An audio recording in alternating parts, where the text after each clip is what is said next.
नांदेडच्या मुखेड तहसीलवर आज काँग्रेसच्या नेतृत्वात शेतकऱ्यांचा आक्रोश मोर्चा काढण्यात आला। शेतकऱ्यांच्या विविध प्रलंबित मागण्यांसाठी शेतकरी आज आक्रमक झाल्याचे बघायला मिळालं। या मोर्चात सरकार आमच्या सारखा वागू नका अशा आशयाचे बॅनर गाढवाच्या अंगावर टाकण्यात आले आहे। खासदार रवींद्र चव्हाण यांची या मोर्चाला विशेष उपस्थिती असून वाढती महागाई, खत बी बियाणाचे वाढलेले दर, मशागतीसाठी डिझेलचा तुटवडा आणि काही मंडळात शेतकऱ्यांना न मिळालेल्या पीक विम्याच्या कर्तव्याविरोधात आज शेतकरी आक्रमक झाल्याचे बघायला मिळाले। आज मुदखेड तालुक्यात आपण बघू शकता की मोठ्या प्रमाणात शेतकरी वर्ग रस्त्यावर उतरलेला आहे, सरकारच्या विरोधात आक्रोश करत आहे।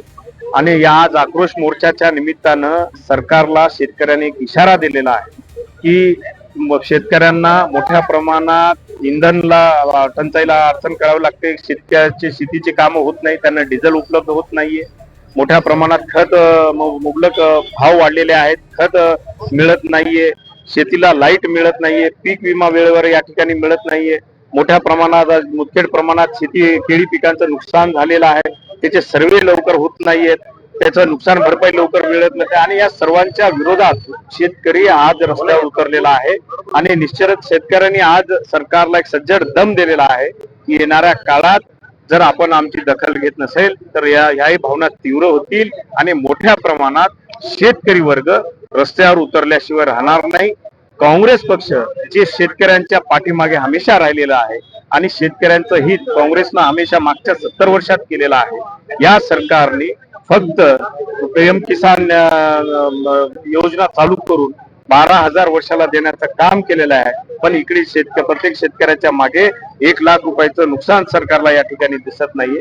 तर मला एवढंच सांगायचं आहे की सरकारने शेतकऱ्यांची वेळेवर दखल घ्यावी, अन्यथा हे आंदोलन उग्र रूप धारण केल्याशिवाय राहणार। आज या ठिकाणावरती शेतकऱ्यांच्या विविध मागण्यांसाठी आम्ही हा मोर्चा घेतलेला आहे। त्यातली सगळ्यात महत्वाची मागणी म्हणजे पीक विम्याचे पैसे मुदखेड तालुक्यातील एका मंडळाला प्रशासनाच्या चुकीच्या पीक काढणी प्रयोगामुळे बाराटमध्ये मिळालेले आहेत। नंबर 1 ते मिळावेत। त्याचबरोबर काल अवकाळी पावसामुळे मोठ्या प्रमाणावरती केळींच्या बागांचं नुकसान झालेलं आहे, ते तात्काळ पंचनामे करून शेतकऱ्यांना त्याचे पैसे दिले जावेत। नंबर 3 शेतकऱ्यांना शेतीसाठी मिळणारी 3 फेस लाईन ही आता 6 तासावरती आलेली आहे। तात्काळ उद्योगपतींना तुम्ही 24 तास देतात आणि शेतकऱ्यांना देत नाही। आमची मागणी आहे की 12 तास दिवसात शेतकऱ्यांना 3 फेस लाईट मिळावी। डिझेल पेट्रोल चे दर कमी करून तुटवडा बंद करावा व त्याचबरोबर गॅसच्या बुकिंगचा वेळ कमी करून गॅसची दरवाढ कमी करावी, ही देखील मागणी या मोर्चामध्ये आहे। त्याचबरोबर खतांचा बी बियाण्यांचा तुटवडा जो आहे तो बंद करावा, लिंकिंग बंद करावं, कृत्रिम साठेबाजी बंद करावी आणि शेतकऱ्यांच्या हिताचे निर्णय सरकारने घ्यावेत, ही मागणी करण्यासाठी हा मोर्चा आम्ही घेतलेला आहे। आणि यात गाढव सहभागी झालेत। सरकारनं गाढवपणा करू नका हे सांगण्यासाठी आमच्या मागण्या मान्य झाल्या नाही तर यापेक्षा मोठा मोर्चा काँग्रेस पक्ष महाराष्ट्रभर काढेल आणि चक्काजाम करेल।